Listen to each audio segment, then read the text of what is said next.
Bismillahirrahmanirrahim. Assalamualaikum warahmatullahi wabarakatuh. Innal hamdalillah nahmaduhu wa nasta'inuhu wa nastaghfiruh wa na'udzubillahi min shururi anfusina wa min sayyiati a'malina. May yahdihillahu fala mudhillalah wa may yudlil fala hadiyalah. Wa asyhadu an la ilaha illallah wahdahu la syarikalah. Wa asyhadu anna Muhammadan abduhu wa rasuluhu alladzi la nabiyya ba'dah. Ya ayyuhalladzina amanu taqullaha haqqa tuqatih wa la tamutunna illa wa antum muslimun. Ya ayyuhan nasu taqu rabbakumul ladzi khalaqakum min nafsin wahidah wa khalaqa minha zawjaha wa batha minhuma rijalan katsiran wa nisaa'a wattaqullaha alladzi tasaaluna bihi wal arham innallaha kana 'alaikum raqiba. Ya ayyuhalladzina amanu taqullaha wa qulu qawlan sadida yuslih lakum a'malakum wa yaghfir lakum. Khairul haji Muhammadin sallallahu alaihi wasallam wa syarrul umuri muhdatsatuha wa kullu muhdatsatin bid'ah wa kullu bid'atin dhalalah wa kullu dhalalatin finnar. Allahumma sholli wa sallim ala nabiyyina Muhammad wa ala alihi wa sahbihi wa man tabi'ahum bi ihsanin ila yaumiddin. Ikhwan wal akhwati fillah, azakumullah. Alhamdulillah di kesempatan malam hari ini kita bisa kembali bersua melalui aplikasi Zoom dalam agenda taklim rutin ya. Setiap pekan, secara khusus di hari Senin malam Selasa adalah pembahasan mafatih tadabbur sunnah wal quwwah fil hayah. Ikhwan wal akhwati fillah azakumullah. Pada kesempatan pekan lalu ya, sedikit kita mereview tentang materi yang disampaikan kaitan muqaddimah pengantar dari mafatih tadabbur sunnah. Sebagaimana kita sebutkan sebelumnya bahwa ya istilah tadabbur itu lebih identik sering disandingkan itu dengan Al-Quran, tadabbur Quran, atau yang suka ya pergi jalan-jalan, rihlah, rekreasi, sering juga disebut dengan tadabbur alam. Ya. Adapun materi yang akan kita bahas adalah kaitan dengan tadabbur sunnah. Ya, tadabbur sunnah dan materi tadabbur sunnah ini sebenarnya adalah merupakan lanjutan dari materi tadabbur Quran yang oleh penulis dilanjutkan pembahasannya dengan tadabbur sunnah. Ya. Ikhwan wal akhwati fillah azakumullah, di muqaddimah, di pengantar di awal dan di kesempatan malam hari ini kita akan masuk di pembahasan awal adalah berkaitan dengan kunci 10 kunci sukses tadabbur sunnah. Kita akan masuk pada pembahasan yang pertama ya, yang berkaitan dengan tadabbur sunnah ya, yang terdapat di dalam kitab Mafatih Tadabbur Sunnah wal Quwwah fil Hayah yang tulis oleh Syekh Dr. Khalid Abdul Karim Al-Ahim dalam bukunya. Ikhwani fillah azakumullah ya. Di dalam buku tersebut disebutkan tentang menyebutkan tentang kunci-kunci tadabbur sunnah. Bahkan beliau menyebutkan ada 10. Ya. Beliau menyebutkan ada 10. Dan 10 kunci ini bukan berarti menjadi batasan untuk memahami sunnah lebih jauh. Tetapi kunci-kunci ini hanya sekedar untuk mendekatkan pemahaman kita, memudahkan agar kita bisa memahami sunnah lebih dekat. Ya. Bahkan kunci-kunci atau 10 kunci ini juga bukan hanya sekedar untuk memahami Al-Quran, bukan hanya untuk memahami sunnah, ya, ya. Bahkan beliau menyebutkan ya bahwa kunci-kunci tersebut adalah alat ya dan manhaj untuk qiraah tarbawiyah, ya, bacaan untuk ya pendidikan, ya, terhadap buku apapun, ya. Oleh karena itu manakala kita membaca ya satu buku dan kemudian kita menerapkan ya 10 kunci-kunci ini, ya, maka kita akan banyak mendapatkan manfaat yang lebih banyak, yang lebih kuat dengan apa yang kita baca. Ya, jadi 10 ini bukan menjadi batasan, ya, tetapi ini hanya sekedar untuk wasilah memudahkan dalam memahami sunnah Rasul Shallallahu Alaihi Wasallam. Ya. Di mana pada poin yang pertama ya dibahas berkaitan dengan kunci sukses tadabbur sunnah atau salah satu di antara 10 kunci sukses kita bisa memahami sunnah Rasul Shallallahu Alaihi Wasallam. Yang pertama adalah al-hubbu, ya. Yang pertama adalah cinta, ya, cinta terhadap sunnah, ya, cinta terhadap sunnah, ya, Rasul Shallallahu Alaihi Wasallam, ya. Oleh karena itu, ikhwan fillah azakumullah, ya, ya, kenapa? Bahwa kunci yang pertama adalah cinta kepada ya sunnah, cinta kepada sunnah Nabi Shallallahu Alaihi Wasallam. Ya. Salah satu di antara alasannya adalah kenapa kita harus yang pertama yang harus tertanam dalam diri kita agar kita bisa memahami mendalami sunnah Rasul Shallallahu Alaihi Wasallam adalah ya al-mahabbah, yaitu cinta. Al-hub, cinta terhadap sunnah Rasul Shallallahu Alaihi Wasallam, karena dia merupakan ya, pintu gerbang untuk mengambil banyak manfaat ya dari sunnah yang diajarkan Nabi Shallallahu Alaihi Wasallam dalam kehidupan kita. Ya, dan bahkan ya cinta ini adalah merupakan ya apa ya petunjuk untuk mendapatkan banyak kandungan ilmu yang terdapat di dalam sunnah Rasul Shallallahu Alaihi Wasallam. Ya. Oleh karena itu, ikhwan fillah azakumullah, ya cinta kepada sunnah Nabi Shallallahu Alaihi Wasallam, ya paling tidak ada 3 jalan, ya, untuk memperoleh kecintaan terhadap sunnah-sunnah Nabi Shallallahu Alaihi Wasallam. Ya, minimal ada 3 jalan, ya, agar kita sampai kepada kecintaan terhadap sunnah Rasul Shallallahu Alaihi Wasallam. Ya, yang pertama, ya, jalan agar kemudian kita bisa mencintai sunnah Rasul Shallallahu Alaihi Wasallam adalah doa. Yang pertama adalah doa, ya, adalah berdoa. Ya. Ikhwani fillah azakumullah, ya. Oleh karena itu, ya, kita ya harus senantiasa ya merendahkan diri kepada Allah Subhanahu wa taala, ya, baik di waktu siang ataupun di waktu malam, memohon kepada Allah Subhanahu wa taala agar apa? Agar kita dikaruniai jiwa untuk mengagungkan ya sunnah dan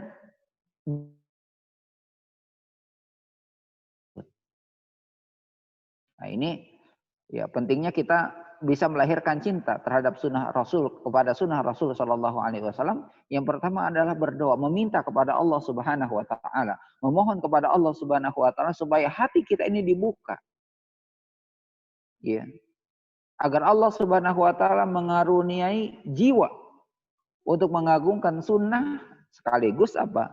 Mengambil manfaat dari sunnah yang Rasul Shallallahu Alaihi Wasallam ajarkan kepada kita. Ya. Dan di antara doa ya yang diajarkan Nabi kita Shallallahu Alaihi Wasallam sebagaimana dalam suatu hadis yang disampaikan oleh Ummu Salamah radhiyallahu anha, ya, bahwasanya Nabi Shallallahu Alaihi Wasallam senantiasa berdoa ketika salam sewaktu sholat subuh. Ya. Dan mungkin ini juga adalah salah satu doa yang sering kita baca setiap pagi. Ya, setiap pagi, dan ini termasuk bagian daripada zikir pagi. Ya. Apa? Ya, doanya Allahumma inni as'aluka ilman nafi'a wa rizqan thayyiba wa lan mutaqabbala. Yang sekalian, ya, di pagi hari kita berdoa kepada Allah Subhanahu wa taala, Allahumma, ya Allah, inni as'aluk. Aku meminta, memohon kepadamu apa? Ilman nafi'ah. Ilmu yang bermanfaat. Ya, dan kalau kita lihat doa-doa Nabi Shallallahu alaihi wasallam, beliau selalu meminta apa? Bertambahnya ilmu. Kemudian apa? Warizqan thayyibah. Ya. Memohon agar apa? Diberikan rizki yang baik, yang halal. Kemudian yang ketiga, wa amalan mutaqabbala. Dan ya amalan yang diterima oleh Allah Subhanahu wa taala. Ya. Ini salah satu doa diajarkan Nabi kita Shallallahu alaihi wasallam di setiap pagi agar kemudian apa? Pertama ilmunya, dimudahkan rezekinya. Kemudian kita berharap bahwasanya amalan-amalan yang kita lakukan ini diterima di hadapan Allah Subhanahu wa taala. Ya. Dan ya, mempelajari sunnah Nabi Shallallahu alaihi wasallam, ya mempelajari sunnah Rasul Shallallahu alaihi wasallam, ini termasuk deretan ilmu yang paling tinggi dalam ilmu-ilmu yang bermanfaat. Di muqaddimah di pekan lalu kita sampaikan bahwa tadabbur sunnah ini bukan bagian rukun iman, bukan bagian daripada rukun Islam, tapi untuk memahami iman yang benar, untuk memahami Islam yang benar, maka kita harus memahami sunnah ini. Ya. Makanya mempelajari sunnah ini termasuk deretan ilmu-ilmu yang tinggi. Ya, deretan ilmu-ilmu yang bermanfaat yang harus kita pelajari. Ya. Demikian pula ikhwan fillah azakumullah, ada juga sebuah doa ya yang disunahkan oleh Nabi kita Shallallahu alaihi wasallam kepada kita. Dan yang paling yang paling tidak ikhwan fillah semestinya kita baca minimal dalam sehari semalam adalah 5 kali. Sebagaimana disebutkan dari Muaz bin Jabal radhiyallahu an bahwasanya Rasulullah sallallahu alaihi wasallam ya pernah memegang tangannya. Kemudian beliau mengatakan, "Ya Muaz, wahai Muaz, wallahi inni la uhibbuk." Ya, wahai Muaz, demi Allah saya mencintaimu. Nah, ini ikhwan fillah azakumullah, ya satu kata atau satu kalimat yang disampaikan Nabi Shallallahu alaihi wasallam. Ya. Wallah inni uhibbuk. Demi Allah saya menyukai, mencintaimu. Nah, ini kalimat ini yang harusnya menjadi contoh untuk kita kepada siapapun jika dia adalah seorang muslim, terlebih kepada ikhwah kita, kepada ya saudara-saudara yang kita kenal, maka kalimat-kalimat uhibbuka fillah ini adalah merupakan ya, sesuatu yang biasa dilontarkan oleh Nabi Shallallahu alaihi wasallam ya. Kemudian faqala, kemudian beliau melanjutkan, usika ya Muaz, ya. Wahai Muaz, saya akan mewasiatkan kepadamu. Ya. Saya akan berwasiat kepadamu. Apa wasiat Nabi sallallahu alaihi wasallam? La tada'anna fi duburi kulli shalah. Kata Nabi sallallahu alaihi wasallam, jangan engkau lewatkan. Ya, kata Nabi sallallahu alaihi wasallam, la tada'anna fi duburi kulli shalah. Jangan engkau pernah lewatkan untuk berdoa kepada Allah Subhanahu wa taala kapan? Di setiap kali selesai salat atau bahkan di penghujung salat-salat kita. Ya, dan ini salah satu doa juga yang dibaca sebelum salam. Kata Nabi Shallallahu alaihi wasallam doanya, Allahumma a'inni ala dzikrika wa syukrika wa husni ibadatik. Ya Allah, ya, a'inni ala dzikri. Berilah pertolongan kepadaku untuk apa? Mengingatmu, berzikir kepadamu. Nah, ini juga merupakan salah satu bagian bahwasanya agar kita bisa senantiasa mengingat Allah Subhanahu wa taala juga adalah minta kepada Allah agar kita diberikan kemampuan untuk senantiasa mengingat, berzikir kepada Allah Subhanahu wa taala. Kemudian apa? Wa syukri. Bersyukur kepadamu. Syukur terhadap apa? Syukur dari seluruh nikmat yang Allah Subhanahu wa taala berikan kepada kita. Karena tidak ada makhluk yang ada di muka bumi ini kecuali pasti semuanya akan mendapatkan nikmat Allah Subhanahu wa taala. Dan kata para ulama, nikmat ini bisa nikmat dunia, bisa nikmat akhirat. Nikmat dunia adalah sehat, ada keluarga, ada pekerjaan, ada usaha-usaha kita. Ya, ini adalah nikmat dunia. Ada nikmat akhirat yang kita dapatkan di dunia apa? Kita bisa beribadah kepada Allah Subhanahu wa taala, bisa bersilaturahim, bisa bersujud di hadapan Allah Subhanahu wa taala, bisa ke masjid, bisa melangkahkan kaki kita menuju rumah-rumah Allah Subhanahu wa taala. Bisa thalabul ilmi, ini merupakan nikmat akhirat. Ya, makanya ya, tidak ada satupun makhluk di muka bumi ini kecuali semuanya berada pada nikmat Allah Subhanahu wa taala. Makanya kalau ada pertanyaan, kenapa kita harus senantiasa bersyukur kepada Allah Subhanahu wa taala? Ya, kenapa kita harus senantiasa bersyukur kepada Allah Subhanahu wa taala? Maka jawabannya hanya ada satu. Kenapa? Karena kita senantiasa berada pada ya nikmat Allah Subhanahu wa taala. Ya, kembali kepada tadi. Salah satu yang kita minta kepada ya Allah wa taala agar kemudian kita bisa memahami sunnah. Bersyukur kepada Allah Subhanahu wa taala nikmat yang sangat besar bahwasanya kita berada bimbingan ajaran risalah nabiyan Rasul sallallahu alaihi wasallam. Allahumma a'inni ala dzikrika wa syukrik wa husni ibadatik. Ya. Ya Allah, berilah pertolongan kepadaku untuk senantiasa mengingatmu, berzikir kepadamu, bersyukur kepadamu, dan kemudian apa? Wa husni ibadatik, dan beribadah yang baik kepadamu. Ya. Jadi meminta bantuan untuk mendapatkan sesuatu, ya harusnya adanya permintaan bantuan untuk mendapatkan wasilah dan alat yang membantu untuk mendapatkan. Yaitu apa? Permohonan. Permohonan untuk mendapatkan apa? Kecintaan terhadap sunnah Nabi Shallallahu Alaihi Wasallam. Mengingat-ingatnya bahkan, ya sering membacanya, ya berusaha untuk memahami ya sunnah Rasul Shallallahu Alaihi Wasallam. Dan mungkin kita harus merasa apa? Gembira, senang manakala kita mempelajari sunnah Rasul Shallallahu Alaihi Wasallam. Ini jalan yang pertama agar kita bisa mendapatkan cinta ya terhadap sunnah Rasul Shallallahu Alaihi Wasallam. Yang kedua, yang tidak kalah penting ya agar kita bisa lahir dalam diri kita cinta terhadap sunnah Rasul Shallallahu Alaihi Wasallam adalah apa? Ya, membaca sirah beliau, membaca perjalanan kehidupan Rasul Shallallahu Alaihi Wasallam. Ya, kita lihat para sahabat ikhwanifillah hazakumullah. Kecintaan mereka kepada Rasul Sallallahu Alaihi Wasallam. Kecintaan pas Rasul Sallallahu Alaihi Wasallam. Kenapa? Karena kebersamaan mereka dengan Rasul Sallallahu Alaihi Wasallam. Mungkin kita hari ini tidak bersama dengan Nabi Sallallahu Alaihi Wasallam, tapi kita membaca bagaimana para sahabat membersamai Nabi Sallallahu Alaihi Wasallam.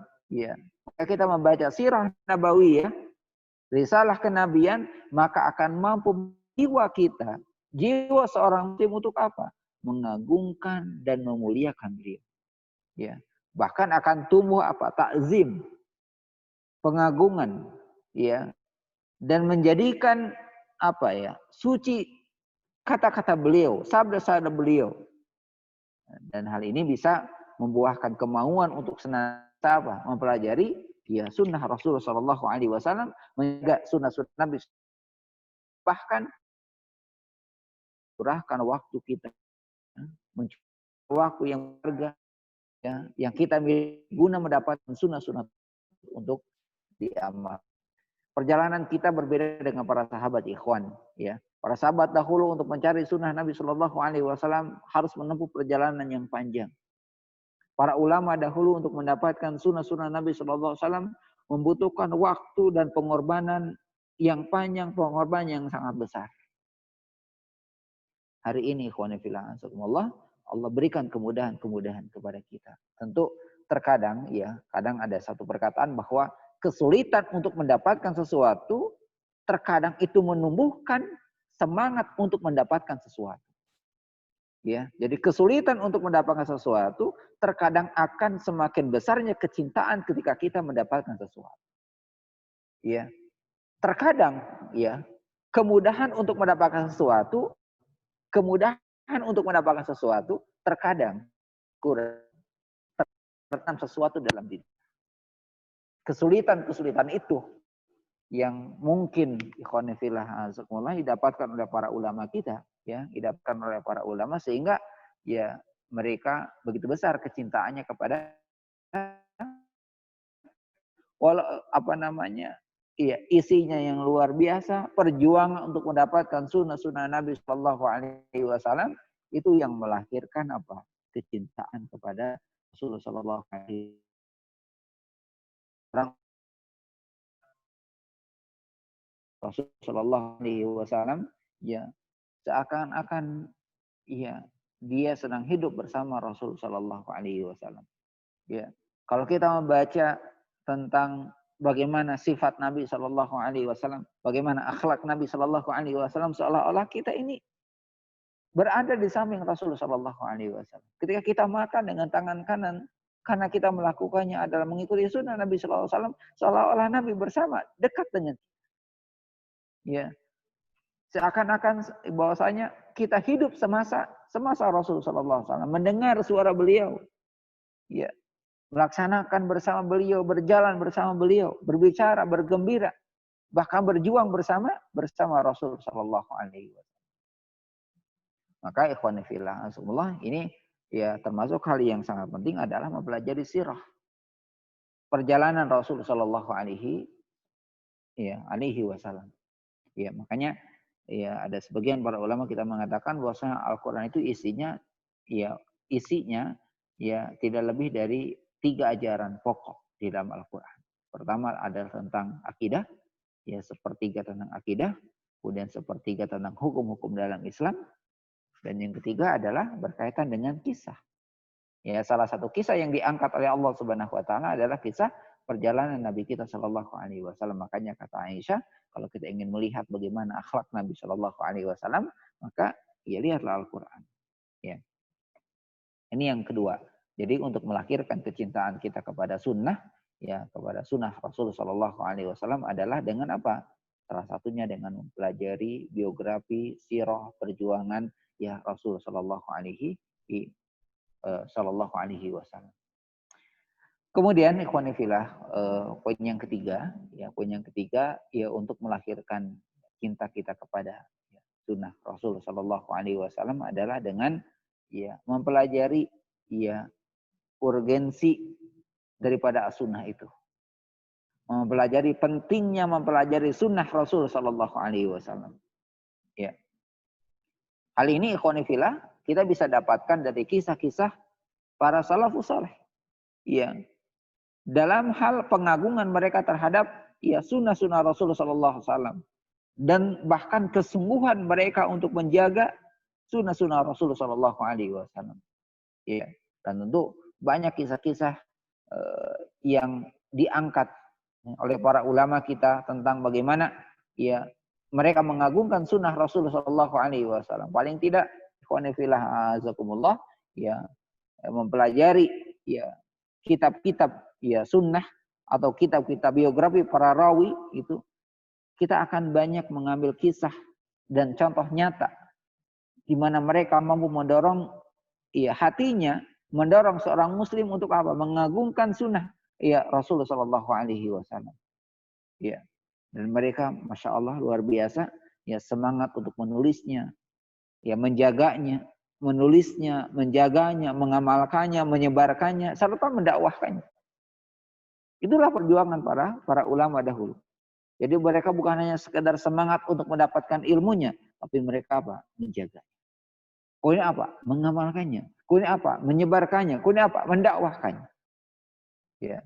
Maka kalau kita baca dalam kitab-kitab para ulama, maka banyak kitab-kitab yang harusnya kita miliki, harusnya kita punyai di rumah ya, sebagai bahan baca kita, yang dan itu sudah diterjemahkan juga ke dalam bahasa Indonesia ya beberapa kitab-kitabnya.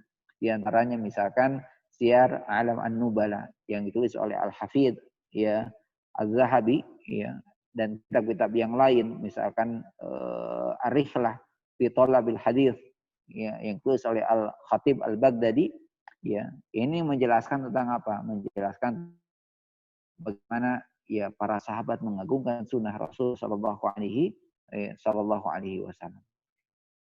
Ini ikhwan fillah ansakumullah, ya poin yang ketiga bahwa salah satu di antara ya faktor yang bisa mendatangkan cinta kita kepada sunnah Rasulullah SAW adalah dengan apa?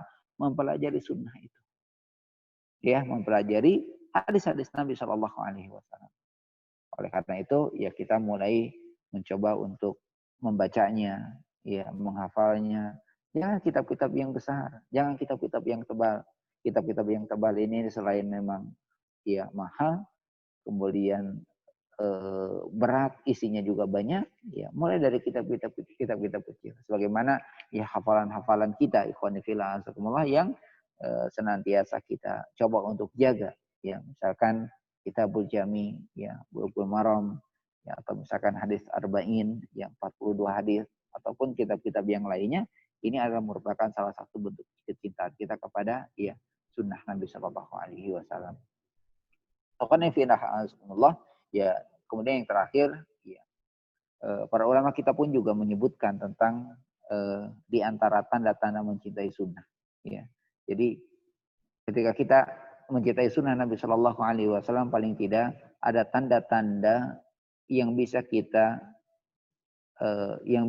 lihat, yang bisa kita rasakan mungkin dalam diri kita, bahwasanya kita sebagai orang-orang yang senantiasa mencintai sunnah Nabi Shallallahu Alaihi Wasallam.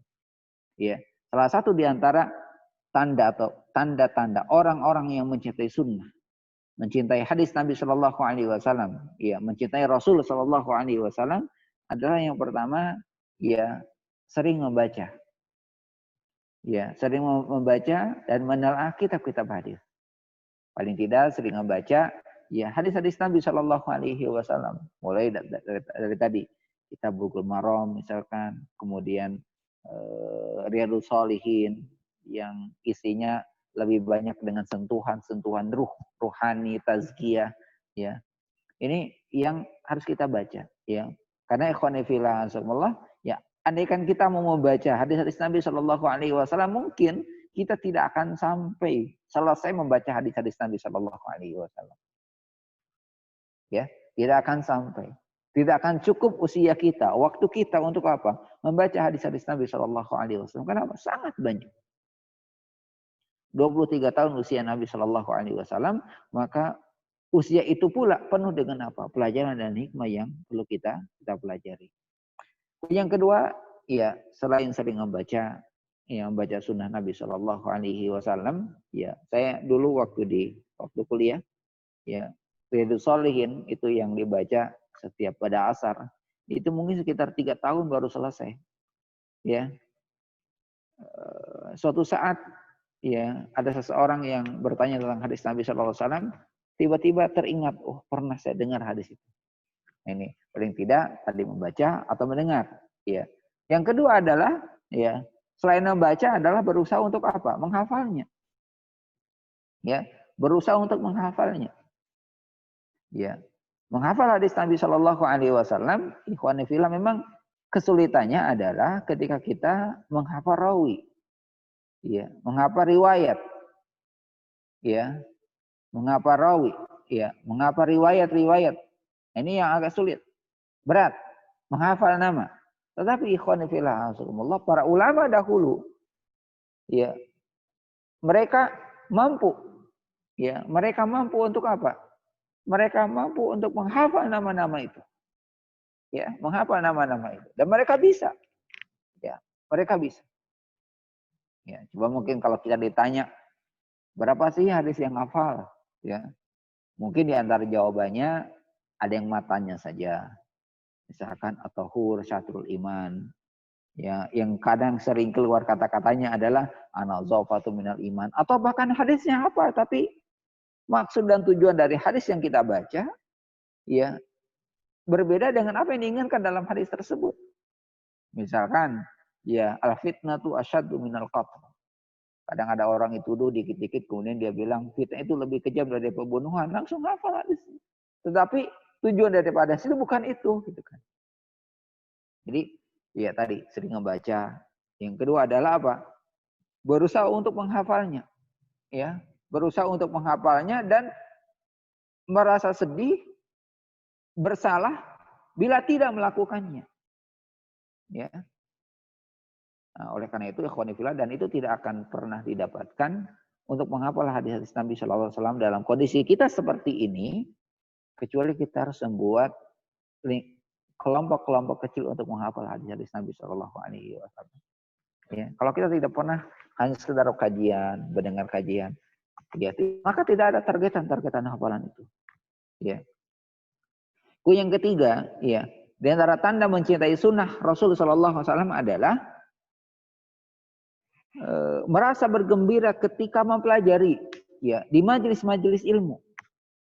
Nah ini ikhwan fillah hanskumullah, jadi berbeda ya. Kalau kita mempelajari hadis-hadis Nabi Shallallahu Alaihi Wasallam sendirian, ya, mempelajari hadis Nabi sendirian dengan mempelajari hadis-hadis Nabi Shallallahu Alaihi Wasallam ketika kita berada apa?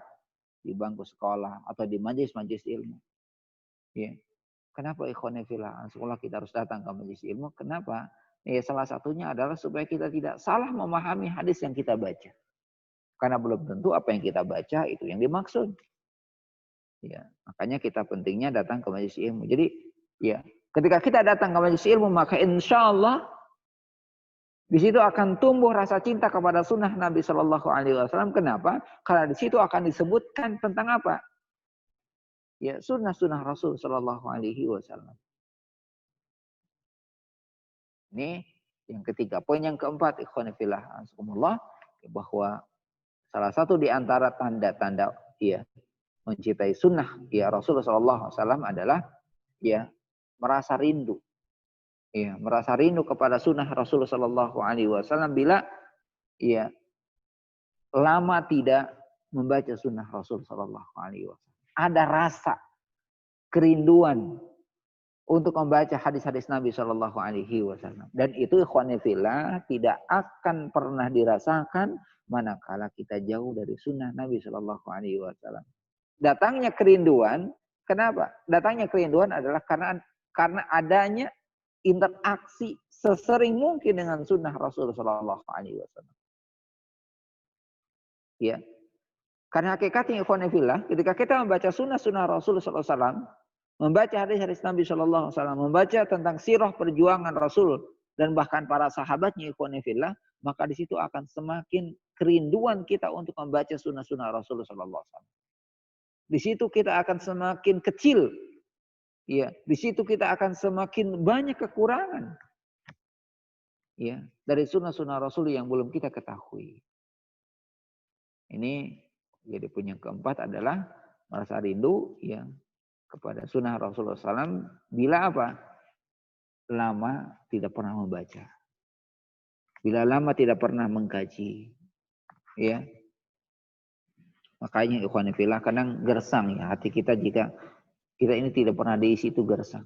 Seperti ya tanah yang tidak pernah disiram. Atau tanah yang disiram tetapi tidak dipupuk. Atau tanaman yang tumbuh, yang kita tanam, dan kemudian dibiarkan begitu saja, hanya diairi tanpa kemudian diberikan ya pupuk, ya, maka tidak akan menghasilkan sesuatu yang lebih baik. Kemudian ikhwan fillah yang terakhir, ya, bahwa salah satu di antara tanda cinta terhadap sunnah Rasul Shallallahu Alaihi Wasallam adalah dengan cara apa? Merealisasikan sunnah Nabi Shallallahu Alaihi Wasallam dalam semua lingkup kehidupan kita. Nah, ini kunci yang sangat masya Allah luar biasa, ikhwan fillah. Ya, ketika kita mengaplikasikan sunnah Rasul Shallallahu Alaihi Wasallam dalam kehidupan kita, mulai dari makan, dari tidur, dari berjalan kaki, mulai di rumah, bangun tidur sampai tidur kembali di dalam rumah, sampai kita keluar dan masuk lagi ke rumah kita, ikhwan fillah azakumullah. Ya, karena hakikatnya kita tidak akan pernah lepas dari sunnah Rasul Shallallahu Alaihi Wasallam. Dan sunnah Rasul tidak ada yang baru. Sudah baku, sudah tetap. Ya. Jadi ketika ada hadis mengatakan man sana sunnatan hasanah, barang siapa yang hidupkan sunnah yang baik, sunnah di sini adalah sunnah yang sudah ada dari Nabi SAW. Tidak ada, ya, satu kebaikan pun kecuali syariat ini telah mengajarkannya kepada kita. Tidak ada satu kebaikan pun, ya, kecuali Nabi kita SAW telah mengajarkan kepada kita. Apa yang tidak diajarkan Nabi SAW kepada kita? Ada semuanya. Tinggal apa? Tinggal kita mempelajarinya, mengkajinya. Yang terutama adalah meluangkan waktu kita untuk mempelajari sunnah Rasul Shallallahu Alaihi Wasallam. Ini kunci yang pertama dari 10 kunci sukses tadabbur sunnah adalah ya adanya kecintaan ya kepada sunnah Rasul SAW. Ya, kenapa? Ketika cinta ini sudah ada dalam diri kita, maka apapun ya, yang ada pada diri Nabi SAW, ya kita akan senantiasa menyukai dan mencintainya. Jika cinta ini sudah luntur, bahkan sudah kandas, atau bahkan mungkin sudah bermasalah kecintaan kita kepada Rasul SAW, maka akan akhirnya orang-orang yang menentang sunnah Rasul SAW bahkan memperolok-olok sunnah Nabi Shallallahu Alaihi Wasallam. Kenapa mereka memperolok-olok? Salah satunya adalah karena mereka tidak pernah merasakan bagaimana kenikmatan hidup kita ketika kita berada di dalam ya sunnah Nabi Shallallahu Alaihi Wasallam. Saya kira ini ukhanifillah ya sekolah yang bisa disampaikan di Senin yang kedua ya tentang tadabbur sunnah. Dan pada materi yang pertama, ya, yang kedua ini adalah materi yang pertama berkaitan dengan kunci pertama kia sukses tadabbur sunnah adalah mencintai ya sunnah, mengagungkan ya mencintai dan mengagungkan sunnah ya Rasul Shallallahu Alaihi Wasallam. Mudah-mudahan ya dengan doa-doa tadi yang disampaikan di awal ya, dari Nabi SAW itu menjadi pendorong ya, kepada kita untuk semangat ya mengkaji, mempelajari, menghidupkan ya sunnah Rasul Shallallahu Alaihi Wasallam. Ya, tentu nanti pada poin yang kedua ketika ini akan semakin berat dan jawabannya akan semakin lengkap manakala kita sudah minimal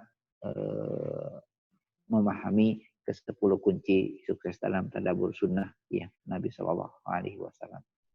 Sekira ini saja konfirmasi yang bisa saya sampaikan di kesempatan malam hari ini.